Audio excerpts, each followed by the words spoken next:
وعلیکم ورحمۃ اللہ وبرکاتہ۔ وعلیکم السلام ورحمۃ اللہ وبرکاتہ۔ نحمده ونصلی علی رسولہ الکریم، اما بعد فاعوذ باللہ من الشیطان الرجیم، بسم اللہ الرحمن الرحیم، رب اشرح لی صدری ویسر لی امری واحلل عقدۃ من لسانی یفقہوا قولی۔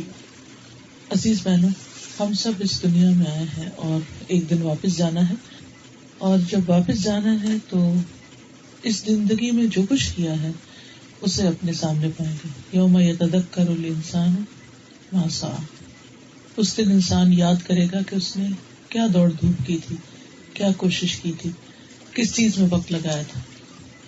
اس لیے بہت ضروری ہے کہ ہم سب سوچ سمجھ کر زندگی بسر کریں اور اپنے وقت کو بہت عقل مندی کے ساتھ استعمال کریں، کیونکہ کل کا دن یقینی دن ہے، اس سے کوئی بھی فرار نہیں، ہم میں سے کوئی بھی نہیں بھاگ سکتا۔ کوئی یہ کہے میں مرنا نہیں چاہتا تو اس کی ایک نہیں سنی جائے گی، کوئی کہے میں مر کے قبر میں نہیں جانا چاہتا تو اس کی کوئی ایک نہیں سنتا، چاہے وہ کتنا ہی روئے، کتنا ہی چیخے پکارے، لیکن آخری انجام وہی ہے۔ کوئی یہ کہے کہ مرنے کے بعد جب میں خاک ہو جاؤں تو دوبارہ نہ اٹھایا جاؤں تو یہ بھی نہیں سنا جائے گا۔ کوئی اگر یہ کہے کہ پھر اٹھا کر میرا حساب نہ لیا جائے تو یہ بھی نہیں سنا جائے گا۔ یہ سب کچھ تو ہونا ہی ہونا۔ ہماری مرضی صرف اس زندگی میں ہے کہ جس میں ہم اپنی من مانی کرتے رہتے ہیں، لیکن جب ایک دفعہ یہ زندگی ہاتھ سے نکل گئی تو اس کے بعد ہماری کوئی اپنی مرضی نہ رہے گی۔ اس لیے جب تک ہمیں اپنی مرضی کرنے کا موقع ملا ہوا ہے تو اس کے لیے ہم پوری کوشش کریں کہ ہم اس کو اللہ کی مرضی کے تابع کر دیں، اپنی زندگی کو اللہ کی مرضی کے مطابق گزاریں، تاکہ کل پھر اللہ سبحانہ و تعالی ہم سے راضی ہو کر ہمیں راضی کر دیں۔ اس کے لیے ضروری ہے کہ ہم صحیح علم حاصل کریں، قرآن و سنت کا علم۔ قرآن مجید پڑھنے کے ساتھ ساتھ نبی صلی اللہ علیہ وسلم نے جس طریقے پر قرآن مجید کی وضاحت کی ہے اور جو کچھ احادیث میں موجود ہے اس کو سمجھنا بھی بہت ضروری ہے۔ تو آج میں آپ کے سامنے رسول اللہ صلی اللہ علیہ وسلم کی ایک حدیث جسے ترمذی نے روایت کیا ہے بیان کروں گی۔ آئیے اس حدیث کو سنتے ہیں، پھر اس کا ترجمہ سنیں گے۔ ما يدخل الجنة عن معاذ بن جبل رضي الله عنه قال قلت يا رسول الله أخبرني بعمل يدخلني الجنة ويباعدني عن النار قال لقد سألت عن عظيم وإنه ليسير على من يسره الله تعالى عليه تعبد الله لا تشرك به شيئا وتقيم الصلاة وتؤتي الزكاة وتصوم رمضان وتحج البيت ثم قال ألا أدلك على أبواب الخير الصوم جنة والصدقة تطفئ الخطيئة كما يطفئ الماء النار وصلاة الرجل في جوف الليل ثم تلا تتجافى جنوبهم عن المضاجع يدعون ربهم خوفا وطمعا ومما رزقناهم ينفقون فلا تعلم نفس ما أخفي لهم من قرة أعين جزاء بما كانوا يعملون ثم قال ألا أخبرك برأس الأمر وعموده وذروة سنامه قلت بلى يا رسول الله قال رأس الأمر الإسلام وعموده الصلاة وذروة سنامه الجهاد ثم قال ألا أخبرك بملاك ذلك كله فقلت بلى يا رسول الله فأخذ بلسانه وقال كف عليك هذا قلت يا نبي الله وإنا لمؤاخذون بما نتكلم به فقال ثكلتك أمك وهل يكب الناس في النار على وجوههم أو قال على مناخرهم إلا حصائد ألسنتهم. معاذ بن جبل رضی اللہ عنہ سے روایت ہے کہ میں نے عرض کیا یا رسول اللہ صلی اللہ علیہ وسلم مجھے ایسا عمل بتائیے جو مجھے جنت میں داخل کر دے اور جہنم سے دور کر دے. آپ نے فرمایا تم نے ایک بہت بڑی بات پوچھی ہے، البتہ جس کے لیے اللہ آسان فرما دے اس کے لیے آسان ہے، اور وہ یہ ہے کہ تم صرف اللہ ہی کی عبادت کرو، اس کے ساتھ کسی کو شریک نہ ٹھہراؤ، نماز قائم کرو، زکوٰۃ دو، رمضان کے روزے رکھو اور بیت اللہ کا حج کرو. پھر فرمایا کیا میں تمہیں خیر کے دروازے نہ بتاؤں؟ روزہ ڈھال ہے، صدقہ گناہوں کو اس طرح ختم کر دیتا ہے جیسے پانی آگ کو، اور انسان کا آدھی رات کو نماز پڑھنا. پھر آپ نے یہ آیت پڑھی تتجافی جنوبہم عن المضاجع آخر تک. پھر آپ نے فرمایا کیا میں تمہیں دین کی بنیاد، اس کا ستون اور اس کے کوہان کی بلندی کے بارے میں نہ بتاؤں؟ میں نے کہا یا رسول اللہ کیوں نہیں؟ فرمایا اس دین کی بنیاد اسلام ہے، یعنی فرما برداری، تابعداری. اس کا ستون نماز ہے، اس کے کوہان کی بلندی جہاد ہے. پھر فرمایا کیا میں تمہیں ان چیزوں کا مجموعہ نہ بتاؤں؟ میں نے عرض کیا کیوں نہیں یا رسول اللہ صلی اللہ علیہ وسلم. آپ نے اپنی زبان مبارک پکڑی اور فرمایا اسے اپنے اوپر روک رکھو. میں نے عرض کیا اللہ کے نبی کیا گفتگو کے بارے میں بھی ہماری پکڑ ہوگی؟ یعنی جو باتیں ہم زبان سے کہتے ہیں ان پر بھی پوچھ ہوگی. آپ نے فرمایا تمہاری ماں تم پر روئے؟ کیا لوگوں کو دوزخ میں منہ یا نتنوں کے بل یعنی ناک کے بل زبان کے علاوہ بھی کوئی چیز گراتی؟ نبی صلی اللہ علیہ وسلم نے یہ تعلیم حضرت معاذ بن جبل کو تبوک سے واپسی پر دی تھی.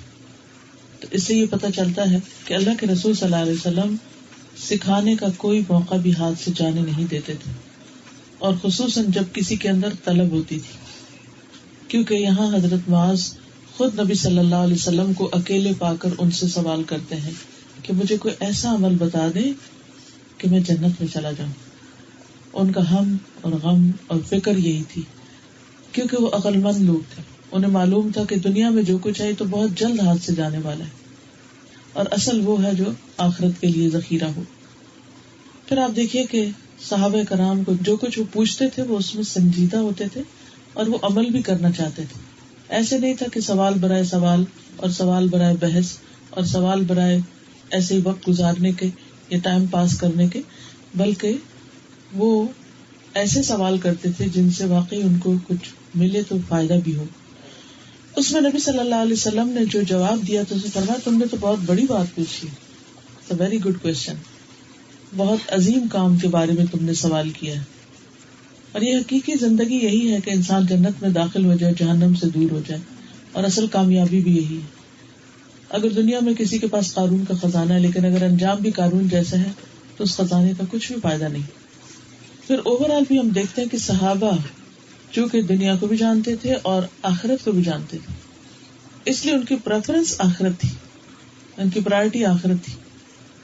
ہم نے دنیا کے بارے میں تو بہت کچھ جان لیا ہے کہ کہاں کہاں کس چیز میں فائدہ ہے، لیکن آخرت کے بارے میں نہیں جانتے.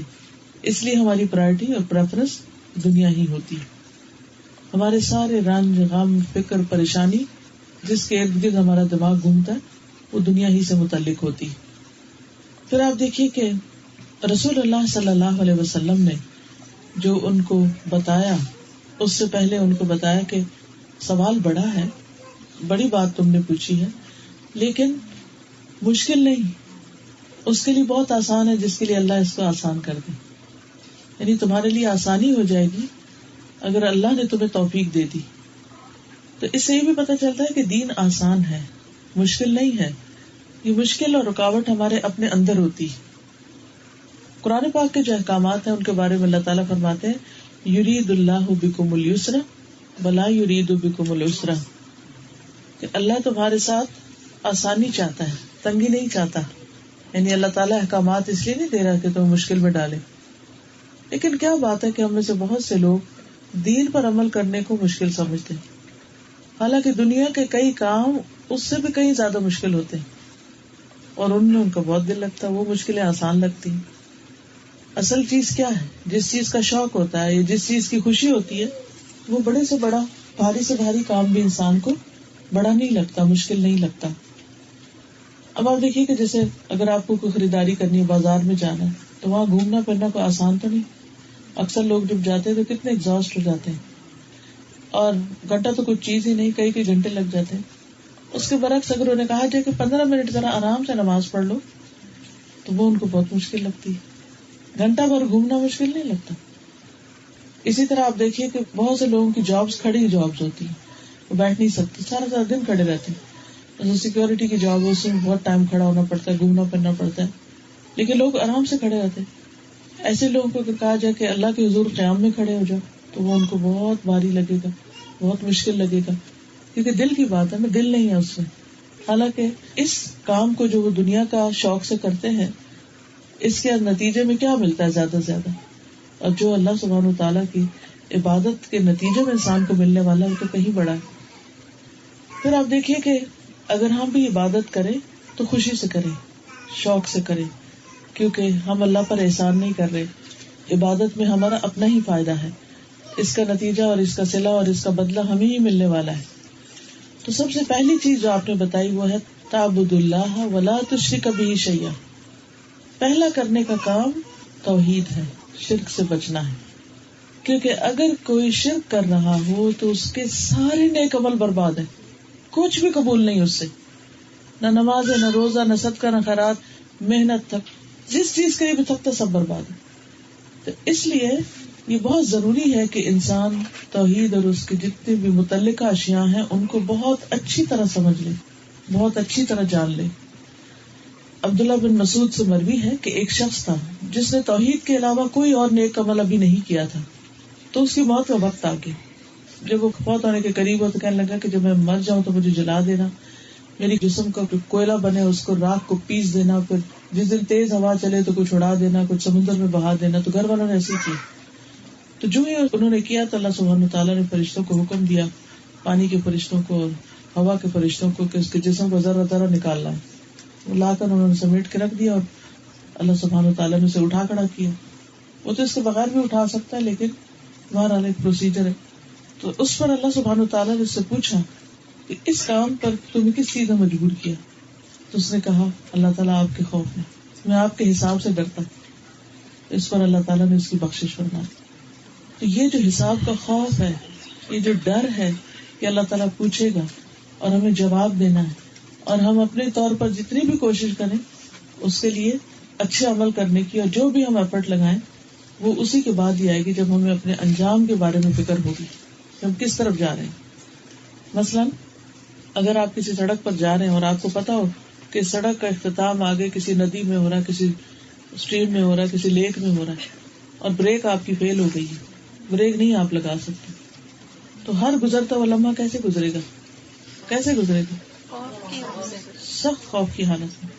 اور یہ بھی ہو کہ آپ دائیں بائیں نکل بھی نہ سکتے ہو، گاڑی سے دائیں بائیں آگ لگی ہوئی ہو، نہ ادھر جا سکتے نہ ادھر جا سکتے ہو، اور بریک ہے ہی نہیں. تو عزیز بہنوں، یہ زندگی کا سفر جو ہم گزار رہے ہیں نا، اس کی کوئی بریک نہیں ہے. ہم اگر کہیں نا آج کا دن روک لیں، بریک لگا لیں اپنی اس گاڑی کو، نو بریک. بس جو وقت آپ کے پاس بچا ہوا ہے اس کو میکسیمم اچھے سے اچھے کاموں میں گزار لیں.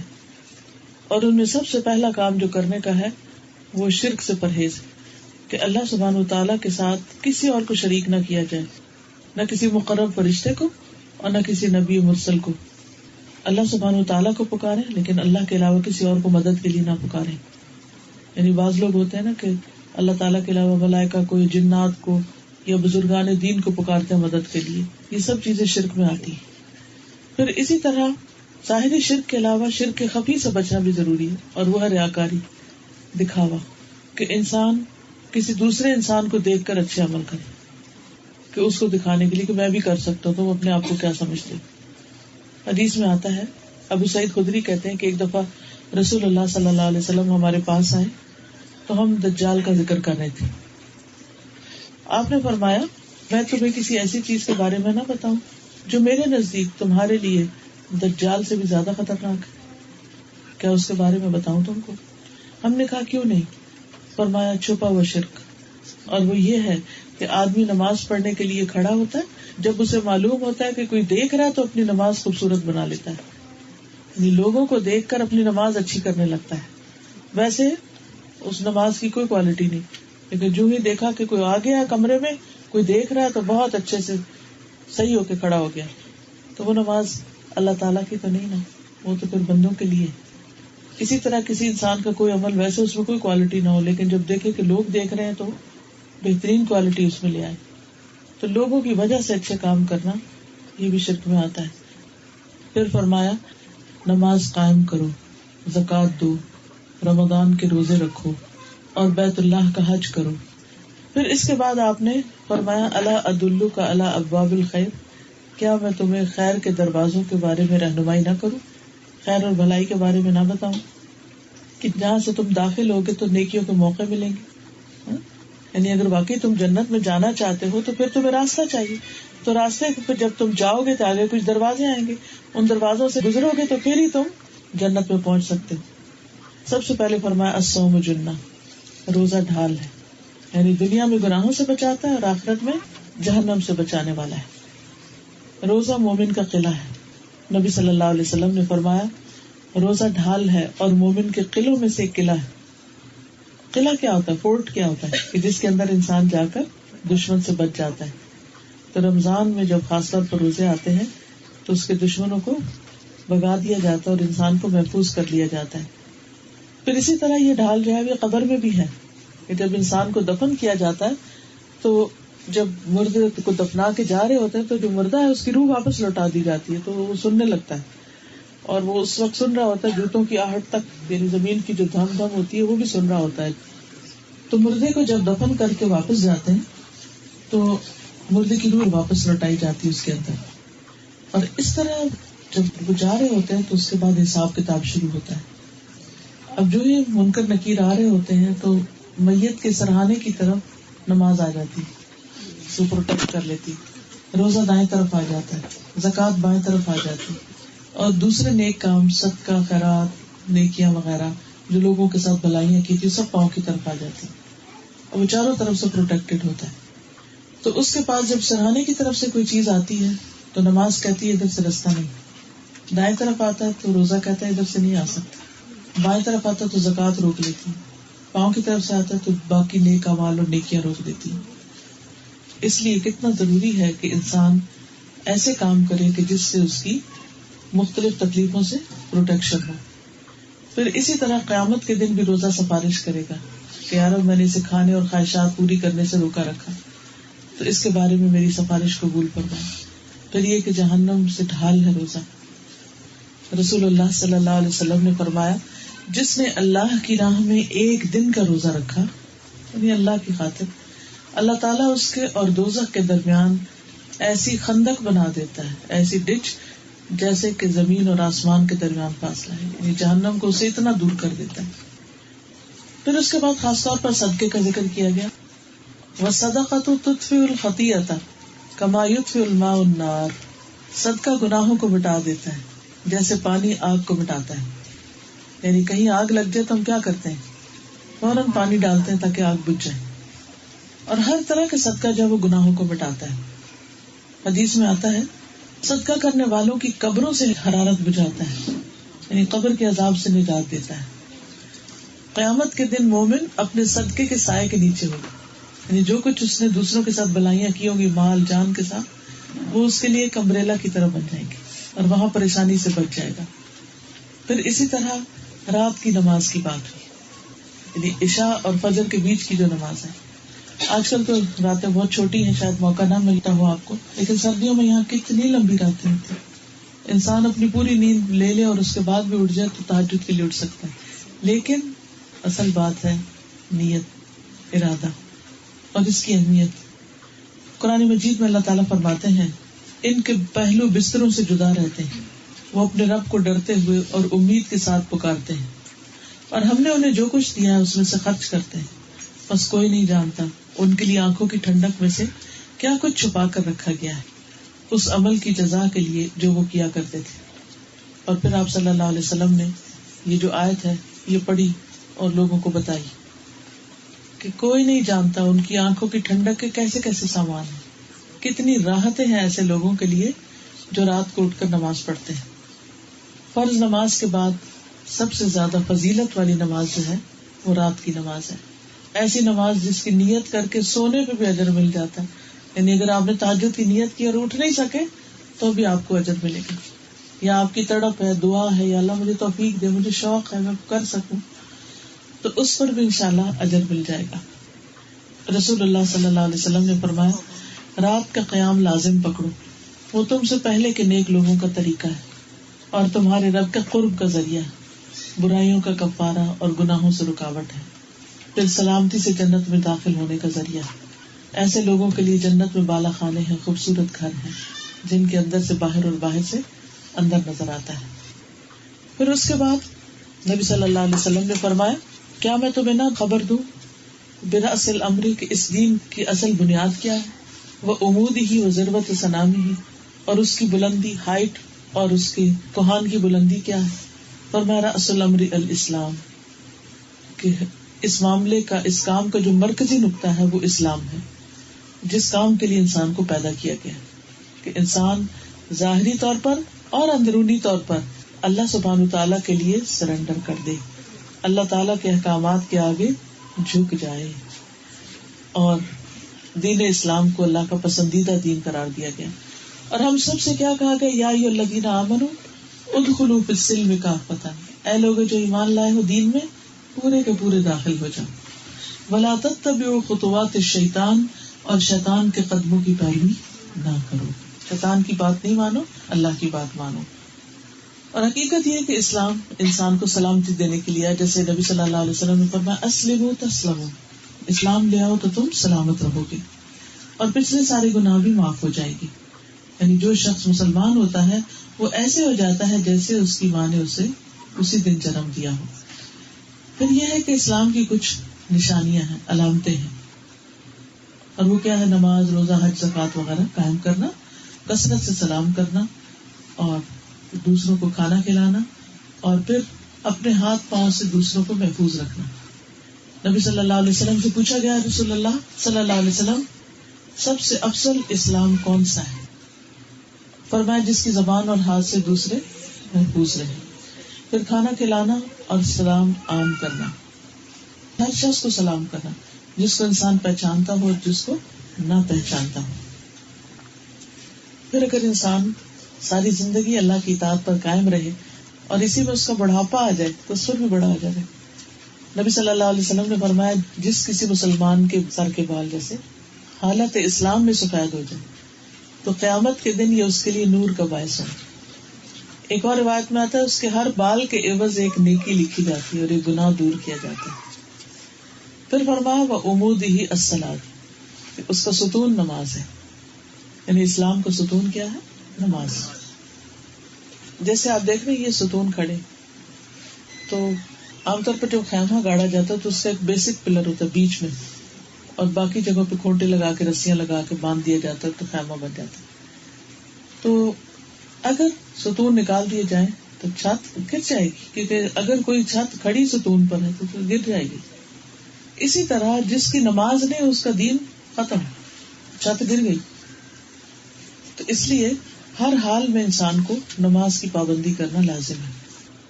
حدیث میں آتا ہے آپ نے فرمایا انسان اور اس کے کفر اور شرک کے درمیان فرق نماز چھوڑنا ہے.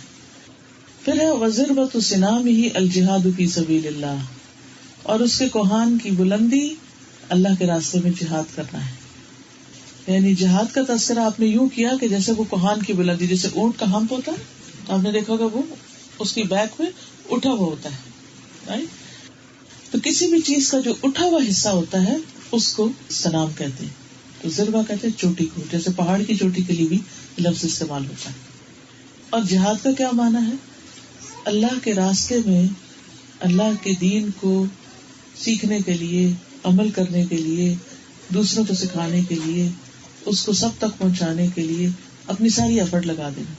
جہاد کہتے ہیں اٹ موسٹ ایفرٹ کو، کہ دین پر اگر عمل کرنا ہو تو اس کے لیے بہت ضروری ہوتا ہے کہ انسان اسٹرگل کرے. کیونکہ ایک تو اندر نفس ہے، کہتے ہیں نا کہ سب سے بڑا جہاد اپنے نفس کے خلاف جہاد کرنا. پھر شیطان ہے، اس سے لڑائی. پھر اس کے بعد بہت سے عزیز دوست رشتہ دار آ جاتے ہیں جو آپ کو کہیں کھڑے نہیں ہونے دیتے. پھر اس کے بعد آپ کے بہت سارے اور رکاوٹیں آتی. تو بیسیکلی کسی بھی رکاوٹ کو ہٹانے کے لیے جو ایفرٹ کی جاتی ہے اللہ کے راستے میں جاتے ہوئے، وہ جہاد کہلاتا ہے.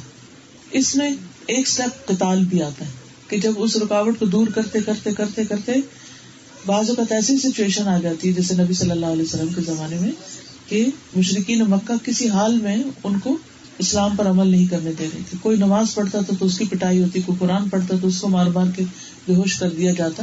اب تو آپ اللہ کا شکر کریں کہ اتنی مذہبی آزادی ہے، آپ جتنا چاہیں بیٹھ کے دن بھر قرآن پڑھیں، مسجدیں بنائیں، مسجدیں آباد کریں، آپ کو الٹا سپورٹ ملتی ہے، کوئی کچھ کہنے والا نہیں. لیکن ایک وقت تھا کہ مسلمان مدینہ سے چل کر آگے تھے لیکن ان کو مکہ میں انٹر ہی نہیں ہونے دیا گیا تھا. ایسی ایسی رکاوٹیں تھی. اور پھر مکہ سے کفار اٹھ کے مدینہ چلے جاتے اور جا کے ان کو ختم کرنے کی فکر کرتے. تو اس وقت ان کو اپنی جان اور مال اور ہر چیز کے ساتھ ان دشمنوں کے ساتھ مقابلہ کرنا پڑا. لیکن عام زندگی میں جنگ کا ایسا موقع نہیں ہوتا تو یہ نہیں کہ جہاد ہوتا ہی نہیں.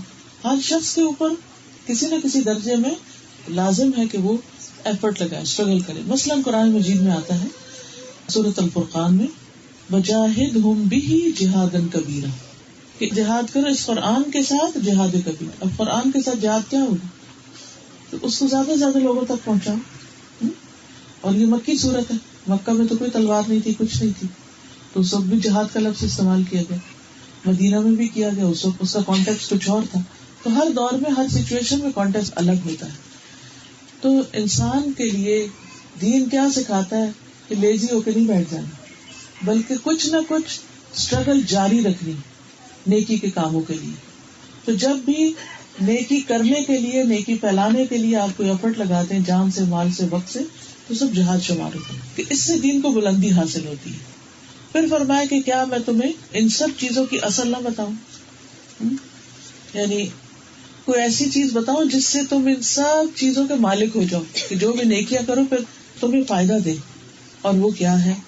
آپ صلی اللہ علیہ وسلم نے زبان کو پکڑا اور فرمایا کف علیک ھذا، اس کو روک کر رکھو. تو حضرت معاذ کو بڑی حیرت ہوئی کہ اچھا زبانی باتوں پر بھی پکڑ ہوگی. آپ نے فرمایا ثقلت قومک، تمہاری ماں تجھے روئی. یعنی اصل میں ابھارنا اور ترغیب دلانا مقصود ہوتا ہے کہ تم کیا سمجھتے. پھر آپ نے فرمایا کہ وَهَلْ يَكُبُّ النَّاسَ فِي النَّارِ عَلَى وُجُوهِهِمْ، یا کہا عَلَى مَنَاخِرِهِمْ إِلَّا حَصَائِدُ أَلْسِنَتِهِمْ، کہ لوگوں کو منہ کے بل یا ناک کے بل جہنم میں کیا زبانوں کے علاوہ بھی کوئی چیز گراتی. یہ زبان ہی کی باتیں ہیں جو انسان کو ذلیل کرتی. کیونکہ کبھی انسان منہ سے کلمہ شرک نکال دیتا ہے، سب کیا کرایا جائے. کبھی کوئی کفری بات نکال دیتا ہے، کوئی ناشکری کی بات نکالتا ہے، کبھی کوئی بے حیائی کی بات کرتا ہے. تو کوئی حد ہی نہیں ہے بری باتوں کی. تو جب انسان اپنی زبان کو گندی باتوں میں استعمال کرتا ہے تو وہ اس کے لیے پکڑ کا باعث بنتی ہے. لیکن اگر انسان سوچ سمجھ کے بات کرتا ہے تو اس کے لیے اجر ہی اجر ہے. اب مثلاً آپ دیکھیں کہ ابو لہب کس وجہ سے ہلاک ہوا تھا. اسی طرح باقی بھی جو جتنے نبی صلی اللہ علیہ وسلم کے دشمن تھے ان کی ہلاکت کی وجہ کیا تھی کہ انہوں نے آپ کا اقرار نہیں کیا اور آپ کے ساتھ زیادتی کی، اپنی زبان کے ساتھ، اپنے ہاتھوں کے ساتھ. پھر اسی طرح بغیر سوچے سمجھے بولنا، بس بولتے چلے جانا. کیونکہ جب انسان سوچے سمجھے بغیر بولتا ہے تو بعض اوقات ایسی بات نکل جاتی ہے اس کو اس میں دھیان بھی نہیں ہوتا، پھر توبہ بھی نہیں کرتا اس پر کہ اس نے کوئی غلط بات کی. فرمایا اس وجہ سے جو اس نے بے سوچے سمجھے کہ اس پر بھی پکڑ ہے کہ جس کو وہ کوئی امپورٹنس نہیں دیتا اور اسی وجہ سے وہ جہنم میں چلا جاتا ہے. اس لیے کتنی زبان روک کے رکھنے کی ضرورت ہے, کتنی سوچ سمجھ کے بولنے کی ضرورت ہے. پھر اسی طرح اگر کسی کو تانا دینے میں, کسی کو کہنا تمہارا قد چھوٹا ہے, کسی کو کہنا تمہاری ناک موٹی ہے, کسی کو کچھ جو بلی کرنا ہوتا ہے, یہ بھی بہت بڑا جرم ہے, کبیرہ گناہ ہے اسلام میں. ہمیں اپنے بچوں کو بھی بتانا چاہیے تاکہ وہ اسکولوں میں ایسے کسی بھی کام سے رک جائیں. پھر اسی طرح بعض اوقات ایک برا جملہ انسان کو ایمان سے محروم کر دیتا ہے. حذیفہ کہتے ہیں کہ نبی صلی اللہ علیہ وسلم کے دور میں بعض اوقات انسان کوئی جملہ بولتا اور اس کی وجہ سے منافق ہو جاتا, ایک سینٹینس کی وجہ سے منافق ہو جاتا تھا. اور وہ کہتے ہیں کہ اب میں ایک مجلس میں تم میں سے ایسے 4 کلمے سنتا ہوں, تم لوگ بات کرتے ہوئے پرواہ نہیں کرتے. ایک دفعہ نبی صلی اللہ علیہ وسلم کے پاس کچھ مال آیا, آپ نے 4 آدمیوں میں تقسیم کر دیا جو نئے نئے مسلمان ہوئے تھے, اور فرمایا کہ یہ مال دے کر میں ان کی دل جوئی کرنا چاہتا ہوں تاکہ اسلام میں اور آگے آ جائیں, اسلام کے فائدے کی ہوں گے. تو اس پر ایک شخص ناراض ہو گیا اور بولا آپ نے انصاف نہیں کیا. آپ نے فرمایا اس کی نسل سے ایسے لوگ پیدا ہوں گے جو دین سے باہر نکل جائیں گے. زبان کے کلمے کی وجہ سے آپ نے انصاف نہیں کیا. اور آپ دیکھیے کہ ہم کتنے ججمنٹل ہوئے کرتے ہیں ہر ایک کے اوپر تبصرہ کرنے میں, اور کوئی مجبوری ہو, کوئی کانٹیکسٹ ہو, ہم اپنی رائے دے دیں گے بس, نہیں ایسے نہیں ایسے. حالانکہ بعض اوقات ہماری رائے ٹوٹلی غلط ہو سکتی. بہت سے لوگ بالکل بغیر سوچے سمجھے باتیں کر رہے ہیں, دوسروں کے بارے میں پہلے بدگمانی کی, پھر اس کے بارے میں کوئی اپنے پاس سے رائے قائم کر لی, اور پھر جو دل میں آیا اس کے اوپر تبصرے کی, اور ڈرتے نہیں اللہ سے. ایک اور روایت میں بھی آتا ہے کہ ایک آدمی نے کہا اللہ کی قسم اللہ فلاں آدمی کی مغفرت نہیں کرے گا, اللہ فلاں کو نہیں بخشے گا. کئی لوگ تو دوسروں کو مذاق میں بھی یا ویسے ہی کہہ دیتے تجھے نہیں اللہ بخشے گا, نعوذ باللہ. تو اللہ تعالیٰ نے فرمایا یہ کون آدمی ہے جو میرے بارے میں قسم کھا رہا ہے کہ اللہ فلاں آدمی کی بخشش نہیں کرے گا, میں نے اس کو تو بخش دیا اور تیرے سارے اعمال ضائع کر دیے. تو یہ ایک جملہ, یہ بھی ججمنٹل ہونا ہے کہ آپ کو کس نے ججمنٹ کا اختیار دیا ہے. تو ایک برا عمل انسان کے سارے اعمال ضائع کر سکتے ہیں. آپ صلی اللہ علیہ وسلم نے فرمایا جس نے یہ کہا کہ لوگ ہلاک ہو گئے وہ خود ان سب سے زیادہ ہلاک ہونے والا ہے. آپ کو کوئی حق نہیں کہ کسی کو ہلاکت میں ڈالیں, کیونکہ دل تو اللہ کے ہاتھ ہے, جب کسی کا چاہے پھیر دے. ہم یہ نہیں کہہ سکتے فلاں کو تو اللہ نے ہدایت ہی نہیں دینی, نہ کبھی بھی نہیں. اللہ ہے جسے چاہے ہدایت دے, ہم کون ہیں. تو کسی سے بھی ہوپ لیس نہ ہو, اچھا گمان رکھے, کیونکہ جب ہم منفی باتیں کرتے ہیں نا اور ہوپ لیس ہو جاتے ہیں تو پھر دوسرے بھی کہتے ہیں اچھا بس ٹھیک ہے. پھر اسی طرح بعض اوقات بری باتوں کی وجہ سے نعمتیں چھن جاتی ہیں. اب زبیر بیان کرتے ہیں کہ ان میں اور ایک انصاری میں جو بدر کی لڑائی میں بھی شریک تھے, مدینہ کی پتھریلی زمین کی نالی کے بارے میں جھگڑا ہو گیا. وہ اپنا مقدمہ لے کر رسول اللہ صلی اللہ علیہ وسلم کی خدمت میں گئے تو دونوں لوگ اس نالے سے اپنے باغ سیراب کرتے تھے. آپ نے فرمایا زبیر پہلے تم سیراب کرو پھر اپنے پڑوسی کو کرنے دو. تو سر اس کو غصہ آ گیا, کہا آپ نے اس لیے کہا نا کہ آپ کی پھوپھی کے بیٹے ہیں, ان کو اس لیے پہلے کیا. تو آپ کے چہرے کا رنگ بدل گیا. آپ نے فرمایا زبیر تم سیراب کرو اور اپنے پانی کو اپنے باغ میں اتنی دیر آنے دو کہ وہ دیوار تک چڑھ جائے. اس مرتبہ رسول اللہ صلی اللہ علیہ وسلم نے زبیر رضی اللہ عنہ کو ان کا پورا حق عطا فرمایا. اس سے پہلے آپ نے ایسا فیصلہ کیا جس میں دونوں کی رعایت تھی, لیکن جب انصاری نے آپ کو غصہ دلایا تو آپ نے زبیر کو واضح فیصلے کے مطابق پورا حق دیا. یعنی وہ ان کا حق بنتا تھا, ایسا نہیں کہ زیادتی کی, لیکن پہلے جو اس کو ملنے والا تھا جو یعنی کہ ایک طرح سے کمپنسیٹ ہی کیا جا رہا تھا, کہا کچھ بھی نہیں تمہارے لیے جاؤ. تو کئی دفعہ انسان اپنی زبان سے ایسی باتیں نکالتا ہے. مثلا ایک بوڑھا شخص تھا, اس کو بخار ہو گیا تو نبی صلی اللہ علیہ وسلم نے اسے فرمایا کہ کوئی بات نہیں ٹھیک ہو جاؤ گی, لا باس طہور انشاءاللہ. اس نے کہا تمہیں کیا پتا, یہ تو ایسا بخار ہے جو بوڑھے کو قبر میں لے کے اترے گا. تو آپ نے فرمایا اگر ایسا تو ایسا ہی, اور باقی وہ بخار اسے لے مرا.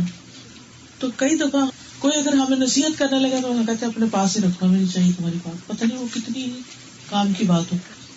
اسی طرح اور بھی کئی چیزیں ہوتی ہیں کہ ہم دوسروں کے بارے میں ججمنٹل ہو جاتے ہیں. تو بنیادی طور پر یہ حدیث بہت ہی خوبصورت حدیث ہے جس میں ہمیں دین کا ایک جامع نقشہ نظر آتا ہے, جس میں عبادات بھی ہیں, اخلاق معاملات بھی ہیں, آخرت کی باتیں بھی ہیں, اور پھر خاص طور پر ساری چیزوں میں سے ٹاپ پر زبان کا صحیح استعمال کیونکہ جس طرح شرک اعمال برباد کر دیتا ہے، اسی طرح انسان کی زبان کا، اپنے اندر کی زبان کا غلط استعمال انسان کے اعمال کو برباد کر دیتا ہے. تو اس حدیث سے پتہ چلتا ہے کہ ایک تو صحابہ کرام کے سوال بہت اچھے تھے، دوسرے یہ کہ ان کو آخرت کی بہت فکر ہوتی تھی، تیسرے یہ ہے کہ وہ نیکیوں میں بڑے حریص تھے، نیک کام کرنے کے طریقے پوچھتے رہتے تھے. پھر یہ ہے کہ یہ یاد رکھنا چاہیے کہ جتنی بھی ہمیں طریقے معلوم ہو، عمل اسی وقت ہوتا ہے جب اللہ توفیق دیتا ہے. تو اسی لیے آپ نے فرمایا کہ یہ آسان ہے جب اللہ آسان کر دے. پھر اسلام کے 5 ارکان جن میں رسالت بھی شامل ہے، عبادت بھی، اس کا ذکر کیا گیا. پھر نبی صلی اللہ علیہ وسلم کی عادت تھی کہ جب کسی چیز کو ذکر کرتے تو جواب میں تھوڑا سا کچھ اضافہ بھی واضح کر دیتے جو دوسرے نے پوچھا نہیں ہوتا. تو یہاں بھی اس نے جو پوچھا اس میں مزید چیزوں کا بھی آپ نے اضافہ کیا. پھر یہ آپ کی سخاوت تھی، ایک طرح سے علمی سخاوت. پھر اسی طرح یہ ہے کہ روزہ ڈھال ہے، اور جس کا روزہ ڈھال نہیں بنتا وہ روزہ پھر روزہ نہیں، وہ آخرت میں اس طرح فائدہ نہیں دے گا. کیونکہ اگر چھلنی کی طرح سوراخ ہو جائے روزے میں تو پھر وہ کیا کنٹین کرے گی. پھر صدقے کی ترغیب دی گئی کہ اگر انسان چاہتا ہے اس کی ساری غلطیاں صاف ہو جائیں، اللہ تعالیٰ معاف کر دے، تو انسان خوب صدقہ کرے. اور صدقے میں مختلف لوگوں کی عادت مختلف ہوتی. کچھ لوگ وہ ہوتے ہیں کہ جہاں جہاں جو ضرورت ہو فوراً کرتے چلے جاتے، دیر نہیں کرتے، انتظار نہیں کرتے. کچھ لوگ ہوتے ہیں جمع کرتے رہتے ہیں، اور اگر اللہ توفیق دے پھر اکٹھے ہی خرچ کرتے ہیں. اور بعض اوقات ان کی نیت بدل جاتی ہے تو اس کو اپنے بھی خرچ کر لیتے ہیں. کیونکہ دل جو ہے نا وہ ایک حال میں نہیں رہتا. تو نیکی کا خیال ہے تو بس کر ڈالو. بہت سے لوگ کہتے رہتے ہیں ہم بڑے گناہگار ہیں، تو یہ بار بار کہنے کی بجائے صدقہ کر دینا چاہیے. نبی صلی اللہ علیہ وسلم نے فرمایا 7 آدمی ایسے ہیں جنہیں اللہ تعالیٰ قیامت کے دن اپنے سائے میں جگہ دے گا جبکہ اس کے سائے کے سوا کوئی سایہ نہ ہوگا. وہ شخص جس نے اتنا پوشیدہ صدقہ کیا کہ اس کے بائیں ہاتھ کو بھی پتہ نہ چلا کہ دائیں نے کیا دیا. یہ بالکل چھپ کے دیتا ہے. اور پھر یہ ہے کہ اس حدیث سے یہ بھی پتہ چلتا ہے کہ نبی صلی اللہ علیہ وسلم اپنی بات سمجھانے کے لیے قرآن سے بھی دلیل لیتے تھے. اسی لیے تہجد کی بات کی تو قرآن کی آیت پڑھ کر سنائی. پھر اسی طرح جب آپ نے آیت پڑھ کے سنائی بیچ حدیث کے تو تعوذ نہیں پڑھا. اس یہ قاعدہ بھی پتہ چلتا ہے کہ اگر بات کرتے کرتے کوئی آیت کوٹ کریں تو اعوذ باللہ پڑھ کے نہیں ضرورت شروع کرنے کی، جو شروع کی اعوذ باللہ وہی کافی ہو جائے گی. پھر اسی طرح قیام اللیل کی ترغیب دی گئی ہے اس میں، اور اس کو بہترین عمل بتایا گیا. نماز دین کا ستون ہے. اسی لیے بعض علماء نے یہ کہا کہ جو نماز نہیں پڑھتا اس کو کوئی دین ہی نہیں. پھر ان سب کا خلاصہ کیا؟ سارے نیک اعمال کا زبان کو روک لینا، کیونکہ خطرناک آلہ ہے انسان کے اندر، جس سے فائدہ بھی بہت ہو سکتا ہے اور نقصان بھی بہت ہو سکتا ہے. اور پھر یہ ہے کہ قول اور فعل میں تضاد نہیں ہونا چاہیے کہ انسان جو کہے وہ پھر کر کے بھی دکھائے. پھر اسی طرح یہ کہ صحابہ کرام جو تھے وہ اپنے اندر کوئی اشکال نہیں رکھتے تھے، کنفیوژن نہیں چھوڑتے تھے. جس چیز کے اوپر عمل کرنا ہوتا تھا اس کے بارے میں واضح علم حاصل کر لیتے تھے. ہمیں بعض اوقات بہت سے مسائل کا نہیں پتا ہوتا، نماز کے اندر کئی چیزیں نہیں پتا، لیکن ہم شرم کے مارے کسی سے بھی نہیں پوچھتے اور اس طرح جہالت میں زندگی بسر کرتے رہتے ہیں. تو اس کا حل کیا ہے؟ جو نہیں آتا اس کے بارے میں پوچھ لیا جائے، ایٹ لیسٹ فرائض کو صحیح طور پر ادا کیا جائے.